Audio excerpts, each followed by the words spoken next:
Juice வாங்கின்னு வந்தால் தாங்க நல்லா மனசுக்கு திருப்தியாக இருக்குது. ஜூஸ் எல்லாம் வாங்கின்னு வந்து அடுக்கி வச்சாதாங்க நம்மளுக்கு கடை ஃபுல்லாக சரக்கு இருக்கிற மாதிரி இருக்குது. இன்றைக்கி பாருங்கள், லிம்கா, அப்புறமா வந்து கருப்பு கலர் ஜூஸு, அதாவது டீலோவில் கருப்பு ஜூஸு, அதுக்கப்புறமா வந்து டீலோவில் வந்து 7up மாதிரி வருமா அந்த ஜூஸு, க்ரீன் கலரு, இதெல்லாம் வாங்கிட்டு வந்து வச்சுருக்கீங்க. இங்கே பாருங்கள், 1/2 லிட்டர் 7up. இது வந்து அக்னின்னு ஒரு பிராண்டு.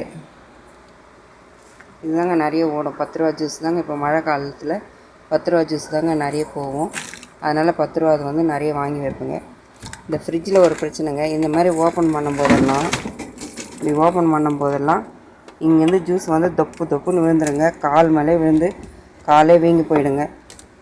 இதுக்கு என்ன பண்ணுறதுன்னு எனக்கு ஒன்றும் புரியலைங்க. இதை ஒன்று எடுத்து நம்ம அவசரத்துக்கு கொடுத்துட்றோம். அதுக்கப்புறமா அதை ஃபில் பண்ண மறந்துடுறோம். அது வைக்கும்போது விழுந்துடுதுங்க.